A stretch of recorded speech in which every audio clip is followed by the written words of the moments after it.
అంశం వచ్చేసి బాప్తిసం అంటే ఏమిటి? దేవుని స్తోత్రం. అసలు బాప్తిసం అంటే ఏమిటి? నిజంగా ఈ అంశం రాసుకోనండి. బాప్తిసం తీసుకోవాలనుకున్న వాళ్ళు లేక ఎందుకు తీసుకోవాలనుకున్న వాళ్ళు కూడా అర్థమవుతాయి మాటలు. బాప్తిసం అంటే ఏమిటి? దేవుని స్తోత్రం. తర్వాత అసలు బాప్తిసం ఏ వయసులో తీసుకోవాలి, ఎవరి చేత తీసుకోవాలి? ఎందుకంటే బాప్తిసం రకరకాలలో వచ్చి కదా కోటేశ్వరం పైన కనపడితే సార్ కథ తెచ్చుకోవాలి, నేను కూడా తీసుకుంటా బాప్తిసం అని వాడు ఎలాంటి కూడా గ్రహించుండాలి. దేవునికి స్తోత్రం. ఎందుకంటే బాప్తిసాలు ఈ దినాలలో రకరకాలు డినామినేషన్ ద్వారా ఇచ్చేవాళ్ళు ఉన్నారు. పరలోకపు తల్లి అని చెప్పేసి కొంతమంది బాప్తిసం ఇచ్చేవాళ్ళు ఉన్నారు. కొంతమంది యెహోవా సాక్షులని వాళ్ళు దేనిలో తెలుసా? పరిశుద్ధాత్మ నమ్మరు, చప్పట్లు కొడుతూ ఒప్పుకోరు, తర్వాత ఆత్మతో మాట్లాడుతూ ఒప్పుకోరు. వారు ఎవరంటే యెహోవా సాక్షులు. అంటే ఇది మనుషులు పెట్టిన డినామినేషన్ కాక యేసుక్రీస్తు చెప్పింది మనం చేయాలి. అది నిజమైనటువంటి బాప్తిసం. హల్లెలూయా. అందుకే బాప్తిసం కూడా ఏ నామంలో తీసుకోవాలి, ఏ నామంలో బాప్తిసం తీసుకోవాలి చాలా డౌట్లు ఉన్నాయి కదా. అందుకే మనకు సమయం లేదు, ఈరోజు చెప్పదలుచుకోవాలి కానీ చెప్పాలి. దేవునికి స్తోత్రం. కొన్ని మాటలు. హల్లెలూయా. అసలు బాప్తిసం అంటే అక్కర్లేదు అని బోధించే సంఘాలు ఉన్నాయి. అసలు బాప్తిసం అంటే అవసరమే లేదని బోధించే సంఘాలు ఉన్నాయి. బాప్తిసము ఖచ్చితంగా అవసరమైంది. ఈ బాప్తిసం అంటే ఏమిటి? అసలు బాప్తిసం తీసుకుంటే నిజంగా నువ్వు ఏమవుతావు, ఎలా ఉంటావు? ఈ మాటలు ఎవరు చెప్పారు?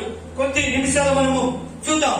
మీరు రాసుకోగలిగిన టకటగా కొన్ని మాటలు రాసుకోండి. మత్తయి సువార్త 3వ అధ్యాయము 1వ వచనం రాసుకోండి.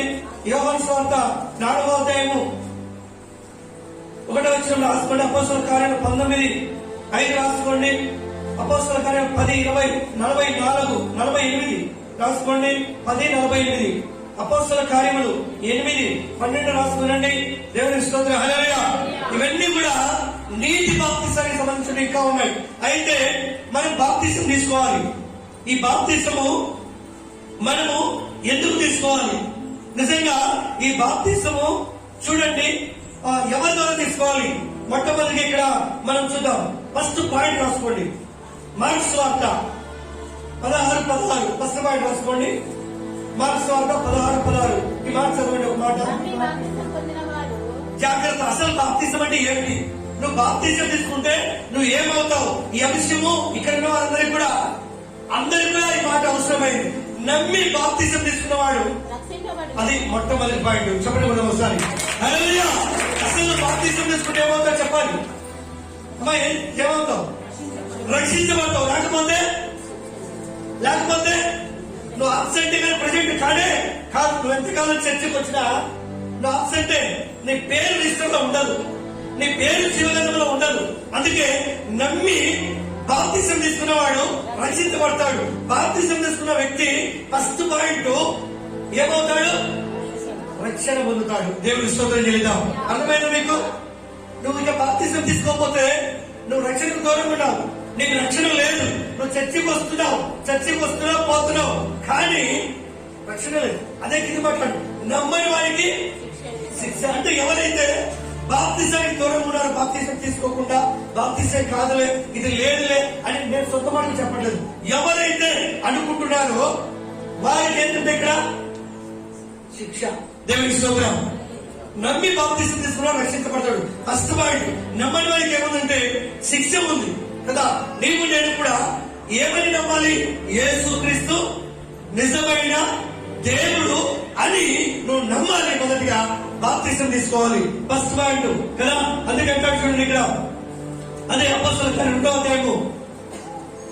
అధ్యాయము 38వ వచనం చూద్దాం.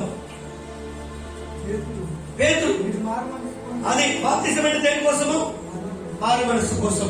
ఏమైతే మన తల్లి తండ్రి గర్భంలో నుంచి మన పాపముతో కని ఉన్నారు మన తల్లిదండ్రులు కదా. ఆ తల్లి తన పాపముతో గర్భమును ధరించున్నది దావీదు అంటాడు. అంటే ఇక్కడ చెప్తున్నటువంటి మాట ఏం తెలుసా? పేతురు గారు ఏమంటున్నారు? అసలు పేతురు ఎవరు? అపోస్తలులు. దేవునికి స్తోత్రం చెల్లిద్దాం. ఈ అపోస్తలులు ఎవరంటే పేతురు ఎవరంటే అపోస్తలులు. అపోస్తలులు అంటే యేసుక్రీస్తు ద్వారా పంపబడిన వారు, యేసుక్రీస్తు ద్వారా భూలోకానికి పంపబడిన వారు. దేవునికి స్తోత్రం. జాగ్రత్తగా వినండి. ఎందుకంటే ఎవరిని కించవలసిన కాదు, ఎవరిని తీసేయడమే కాదు, కానీ బైబిల్లో ఉన్నటువంటి సత్యమే మాటలు. దేవునికి స్తోత్రం. హల్లెలూయా.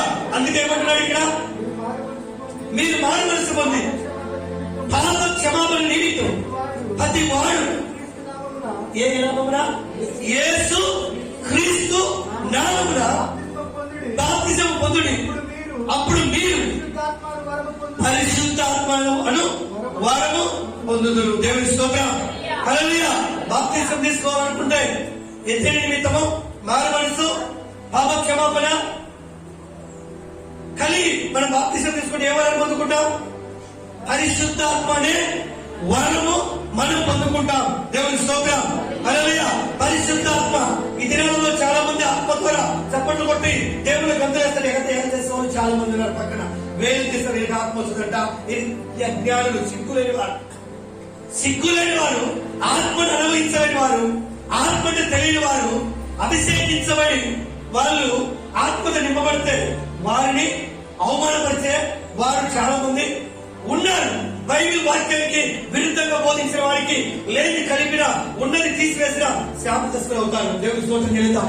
వాక్యం మన దగ్గర ఉన్నది ఉన్నట్టుగా ఉంటాడు. దేవుని స్తోత్రం. లేని కలిపేటట్టు, ఉన్నది తీసివేసేట్టుగా ఉండదు. అందుకే నీవు రెండో ఏం చేస్తావు? ఇక్కడ పరిశుద్ధాత్మనే వరం పొందుకుంటారు.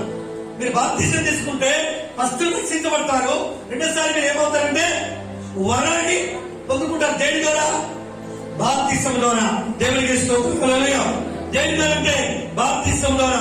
అందుకే ఇక్కడ మనం చూద్దాం, చూడండి, 3వ పాయింట్ చూద్దాం. 2వ పాయింట్ రాసుకోండి. 2వ పాయింట్ అపోస్తల కార్యములు 8వ అధ్యాయము 37వ వచనం చదువుదాం.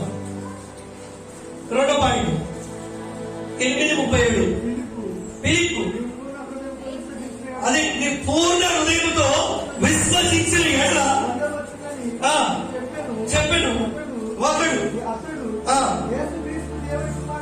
యేసు క్రీస్తు దేవుడి కుమారుడని విశ్వసించున్నాడని ఉత్తరం ఇచ్చాను. ఫిలిప్పు నపుంసకుడు ఇద్దరు నీళ్ళకి దిగి అంతటా ఫిలిప్పు అతనికి బాప్తిసం ఇచ్చాడు. దేవుని స్తోత్రం. హల్లెలూయా. 2వ పాయింట్ ఏం చేయాలంటే నమ్మాలి.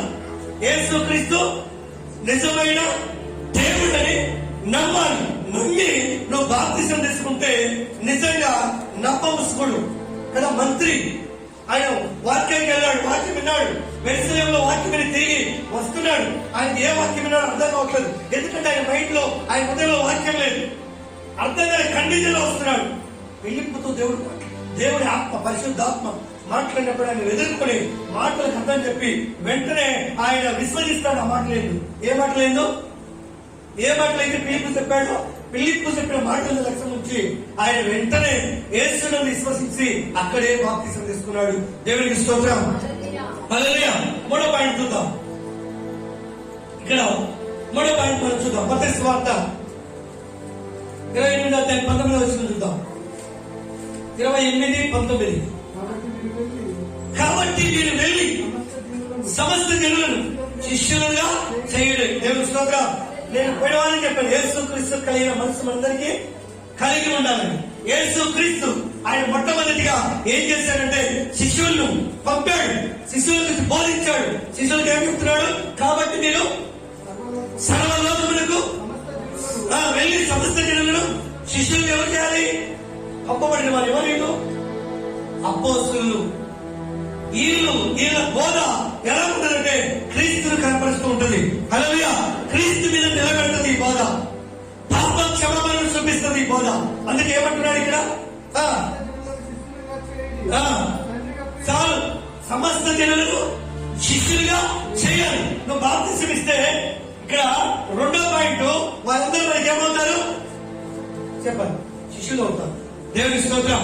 నువ్వు ఎప్పుడైతే వారికి సత్యాన్ని బోధించి సత్యమైన మాటలు చెప్తావో, వారు నమ్మి నీ మాట ప్రకారం బాప్తిసం ఇస్తావో, వాళ్ళు నీకేమవుతారు? చెప్పాలి, ఏమవుతారు? సభ్యులు మనం తయారు చేయాలి, శిష్యులు తయారు చేయాలి. యేసుక్రీస్తు ఈ లోకానికి వచ్చాడు, 12 మంది శిష్యులు తయారు చేశాడు, 12 మంది ప్రార్థన చేశాడు, పంపాడు. దేవుని స్తోత్రం చేద్దాం. సర్వలోకానికి పంపాడు. వాళ్ళ ప్రపంచాన్ని మార్చి వాళ్ళ శిష్యులు మనందరం ఈ రోజు దేవునికి స్తోత్రం చేద్దాం. హల్లెలూయా. ఈ వాంఛ నువ్వు నేను కలిగి ఉండాలి. మనం వెళ్ళాలి, ప్రకటించాలి, వారికి స్వాతంత్రం ప్రకటించి వారికి బాప్తిసం ఇచ్చి వారిని మన శిష్యులుగా చేర్చుకోవాలి. అందుకే ఇక్కడ 3వ మాట అంటాడు చూడండి. 3వ పాయింట్ చూద్దాం. 3వ పాయింట్ లూకా సువార్త 7:30 చూద్దాం.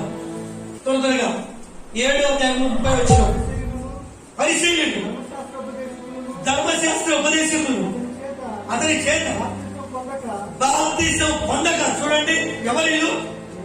పరిశీలు, ధర్మశాస్త్రకులు. అంటే పరిశీలన చెప్పండి. అంతా మాకు తెలుసు, అసలు యేసుక్రీస్తు దేవుడు కాదు, యేసుక్రీస్తు నామములో బాప్తిసం వద్దు అని వారి పాపములను కప్పిపెట్టుకొని వారి బాప్తిసం పొందకుండా వారి మనసును ఎక్కడ ఉంచుకున్నారంట? దూరముగా ఉంచుకున్నారు. ఎవరిల్లు? అమ్మ ఎవరు? అమ్మ ఎవరిల్లు? ఎవరు చెప్పేటోళ్ళు గట్టిగా చెప్పట్లేదు. ఎవరు ఒక్కరు కూడా గట్టిగా చెప్పట్లేదు. అసలు ఎవరిల్లు? పరిచయులు, ధర్మశాస్త్ర ఉపదేశం. అంటే గాడిదలు ఎవరు? ధర్మశాస్త్రం అని మనం విన్నాం. అంటే నిజంగా గాడిదంటే రకరకాలకు వస్తుంది. హల్లెలూయా. లోబడదు, వినదు, మొండి వైఖరి. అంటే ఆ దినాలలో ఉన్నవారు కూడా ఎలాంటి వారంటే ధర్మశాస్త్రాన్ని బోధించేవారు కానీ బాప్తిసం గురించి, పాపక్షమాపణ గురించి బోధించేవారు కానే కాదు. అందుకే యేసుక్రీస్తు వచ్చిన తర్వాత బాప్తిసం అంటే వాళ్ళు మనసును, వాళ్ళ హృదయాలను దూరంగా ఉంచుకున్నారంట. దేవునికి స్తోత్రం. హల్లెలూయా. అందుకే నమ్మి బాప్తిసం పొందినవాడు రక్షింపబడును, నమ్మని వారికి శిక్ష విధించబడును. వీళ్ళందరూ కూడా శిక్షకు కారకులై యేసుక్రీస్తు దేవుడని నమ్మక యేసుక్రీస్తునే శిలువకు అప్పగించిన వారు. దేవుడి స్తోత్రం చెప్తాం. వారి వల్ల నువ్వు నేను ఉండకూడదు. వాక్యం ఏమైతే సెలవిస్తా ఉందో వాక్యాన్ని బట్టి, వాక్యంలో ఉన్నటువంటి సత్యాన్ని బట్టి మనం ముందుకు వెళ్ళాలి. దేవుడు చెప్పిన మాట ప్రకారము నేను శాస్త్ర ప్రభావాన్ని అంగీకరించాలి. అలా కాకుండా మా దాంట్లో ఇది లేదు, మీ దాంట్లో కాదు, బైబిల్లో ఉండలేదు తెలుసుకోవాలి.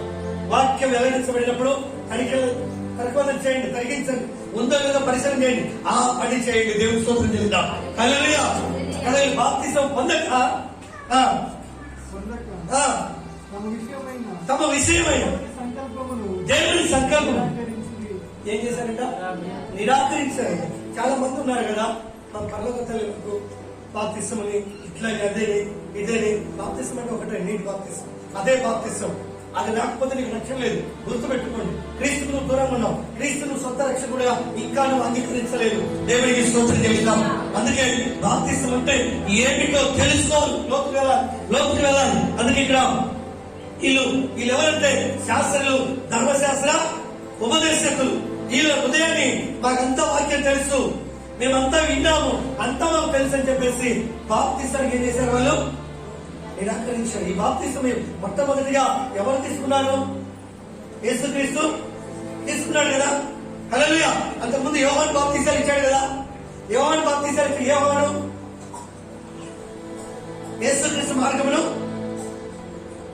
సరళం చేయించినటువంటి యోహాను గారు, ఈయన మరి మనం చూస్తే మరి జకర్యా కుమారుడు బాప్తిసాలు ఇచ్చాడు చాలా మందికి. తర్వాత యేసుక్రీస్తు ఇచ్చాడు. మరి యేసుక్రీస్తు ఆజ్ఞను వీళ్ళు నిరాకరించినట్టుగా మనము చూస్తున్నాం. ఇదిలో చాలా మంది అలాంటి వారు బాప్తిసం అంటే తెలియని వారు చాలా మంది ఉన్నారు.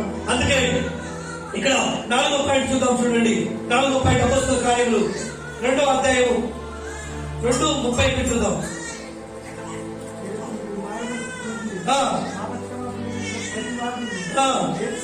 అదే ఎవరంట?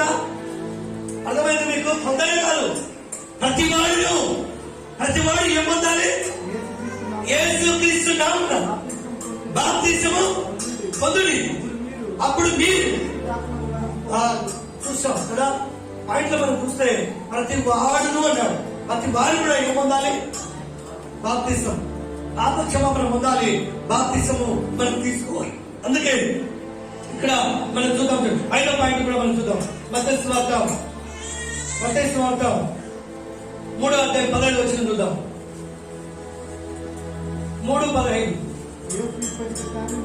యేసు ఇప్పటికి కార్యము నీతి యావత్తు ఇలాగూ నెరవేర్చు.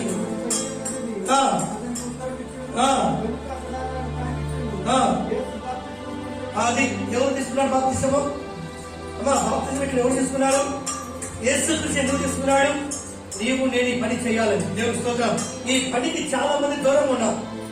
బాప్తిసం అంటే అసలు తెలియని వారు ఉన్నారు. బాప్తిసం అంటే నేను చిన్నప్పుడే తీసుకున్నాను. అసలు బాప్తిసం అంటే ఎప్పుడు తీసుకోవాలి? నేను ఫస్ట్ అంశాలు చెప్పాను, మీకు వివరిస్తాను. దేవునికి స్తోత్రం చేద్దాం. అయితే యేసు క్రీస్తు ఎవరితో బాప్తిసం తీసుకున్నాడు? యోహానుతో బాప్తిసం తీసుకున్నాడు. అసలు యోహాను నిజంగా భయపడుతున్నాడు. అయ్యా నువ్వు దేవుడు, నేను మనిషి అంటే ఇప్పుడు ఈ దినం కానిమంటున్నాడు కదా. నీతి యావత్తు ఇలాగూ నెరవేర్చుతా, అది తెగి ఉంటది. అతనికి ఉత్తరమిచ్చి అతను అలాగూ కానించాడు. యేసు బాప్తిసం, అది దేవుని స్తోత్రం. బాప్తిసం తీసుకుంటే ఏం పొందుకుంటారు? పరిశుద్ధాత్మనే వరమును మీరు పొందుకుంటారు. దేవుని స్తోత్రం చెల్లిద్దాం. యేసు క్రీస్తు ఎప్పుడైతే బాప్తిసం తీసుకున్నాడో ఆయన మీదికి పరిశుద్ధాత్మ పావుల రూపంలో వచ్చి ఆయన మీద వాళ్ళని మనం చూస్తున్నాం. దీనికి దూరం ఉంటే మనలో పాపం ఉంటుంది. మనకి జన్మ పాపం, కర్మ పాపము, ఈ పాపం మనలో ఉన్నంత వరకు పరిశుద్ధాత్మ దేవుడు మనలోనికి వస్తాడా? రాడు.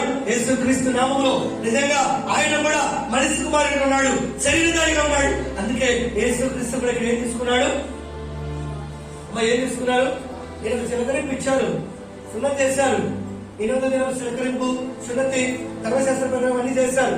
కానీ అది కరెక్ట్ కాదు. ఎందుకంటే ఈ లోకానికి పిల్ల వచ్చింది. దేవుని స్తోత్రం. నూతన నిబంధన, కొత్త నిబంధన మోసుకొని దేవుని గొర్రె పిల్ల కదా, గాడిద పిల్ల అని మనం విన్నాం. ఆ పిల్ల ఈ లోకానికి వచ్చింది. ఈ లోకానికి సత్యాన్ని తీసుకొని వచ్చింది. దేవునికి స్తోత్రం. హల్లెలూయా. మనందరం కూడా నిజంగా ధర్మశాస్త్రం కింద యేసు క్రీస్తు కింద మనం ఉండాలి. అప్పుడే నిత్య జీవం మన కొరకు తెరవబడి ఉంటుంది. ప్రేమైన దేవుని బిడ్డలారా, ఇక్కడ మనం చూద్దాం. 6వ పాయింట్ చూద్దాం. లాస్ట్ 6వ పాయింట్ చూద్దాం. గలతీయులకు రాసిన పత్రిక చూద్దాం. ఇక్కడ బాప్తిసము గలతీ 3:27 3వ అధ్యాయము 27వ వచనం. క్రీస్తులోని బాప్తిసం దేనిలోని తీసుకోవాలి? చెప్పాలి. బాప్తిసం తీసుకున్న ప్రతి వారు దేని కోసం చెప్పండి అమ్మ, చెప్పాలి. చాలా మంది అంటారు ఇవన్నీ తీసేయడానికి బాప్తిసం అని. ఇవన్నీ కాదు దేవుడికి పడేది మాట్లాడు. ఏం మాట్లాడు దేవుడు చెప్పండి? హృదయాన్ని పడతాడా, అలంకరణ పడతాడా? పోయమ్మ ఇన్ని తీసేయాలంట. దేవునికి స్తోత్రం. హల్లెలూయా. ఆయన్ని ప్రత్యేకమైన తర్వాత తీస్తాడు. అర్థం కావాలి. దేవునికి స్తోత్రం. హల్లెలూయా. అవన్నీగా దేవుడు చెప్పాడు. దేవుడి కోరేది ఏంటంటే హృదయాన్ని కోరుతున్నాడు. బాప్తిసం తీసుకున్నాడు నీవు నేను. ఎవరిలోకి ఏమంటున్నాడు? క్రీస్తులోనికి బాప్తిసం పొందిన మీరందరూ ఎవరిని ధరించుకొని మీరు బాప్తిసం తెచ్చుకుంటే ఎవరిని ధరించుకుంటారు? అమ్మా ఎవరిని ధరించుకుంటారు? చెప్పాలి. ఎవరిని ధరించుకుంటారు? క్రీస్తుని ధరించుకుంటారు. బాప్తిసం తీసుకున్న ప్రతి ఒక్కరిలో ఆయన మహిమ, ఆయన వెలుగు, ఆయన రక్షణ నీ మీద ఉంటది. నీలో ఉన్న ప్రతి పాత స్వభావం, పాత జీవితం అంతా కూడా ఏ విధంగా యేసుక్రీస్తు సమాధిని నుంచి ఆయన తిరిగి లేచాడు, నీ పాత జీవితాన్ని కూడా అలాగే నువ్వు సమాధి చేసి నువ్వు నూతనంగా జన్మిస్తావు. దేవుని స్తోత్రం. నువ్వు కొత్తగా జన్మిస్తావు. అందుకే బాప్తిసం అంటే ఏంటి? ఏం చెప్తున్నాడు ఇక్కడ? పొందిన మీరందరూ క్రీస్తును ధరించుకొని ఉన్నారు కదా. ఈ మాట అపోస్తలుడైన పౌలు చెప్తున్నాడు. ఈ బోధన నిజంగా ఎవరిని కనపరుస్తాడంటే ప్రభువైనటువంటి యేసుక్రీస్తును చూపించాడు పౌలు గారు. ఆయనలో, ఆయన హోదాలో, ఇతరుల మనుషులను ఆయన ఎవరిని చూపించలేదు. కనుక నీవు నేను బాప్తిసం తీసుకుంటే, బాప్తిసం తీసుకున్న నీవు నేను ఎవరిని ధరించుకుంటావు చెప్పండి? క్రీస్తు యేసును ధరించుకున్నప్పుడు క్రీస్తు యేసుకు కలిగిన మనసు నీకు నాకుంటుంది. దేవుని స్తోత్రం. అన్నిటిలో నువ్వు చేసే పనులలో, నువ్వు చేసే ప్రయత్నాన్నిటిలో కూడా ఆ మనసు నీకు నాకు ఉంటుందని ఇక్కడ చదివిస్తా ఉంది. చివరి మాట అదే రోమిలకు రాసిన పత్రిక 7వ పాయింట్. ఇది 7వ పాయింట్ రాసుకోండి. 6:3 చూద్దాం. 6వ అధ్యాయం 3వ వచనం. క్రీస్తు యేసులోని, అదే ఎవరిలోనికి మనం బాప్తిసం తీసుకుంటున్న వాళ్ళందరూ ఎవరి కోసం చెప్పండి అమ్మా? ఎవరిలోనికి? నువ్వు నింపబడతావు. దేవుని స్తోత్రం. హల్లెలూయా. నీవు ఎక్కడికి వెళ్ళిపోతుంటే క్రీస్తు యేసులోనికి వెళ్ళిపోతావు. లోకంలో నుంచి అందుకే క్రీస్తు యేసులోనికి బాప్తిసము పొందిన మనమందరం ఆయన మరణంలోని బాప్తిసము పొందితమని మీరు వెరుగరా. హల్లెలూయా.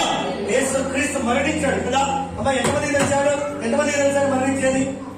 అందరికీ తెలుసు. కానీ ఎంతకాలం ఉన్నాడు సమాధిలో? 3 రోజులు. 3 రోజుల నుంచి ఎక్కడికి వెళ్ళాడు ఆయన? 3 రోజులే కిందికి వెళ్ళిపోయాడు అనుకోండి.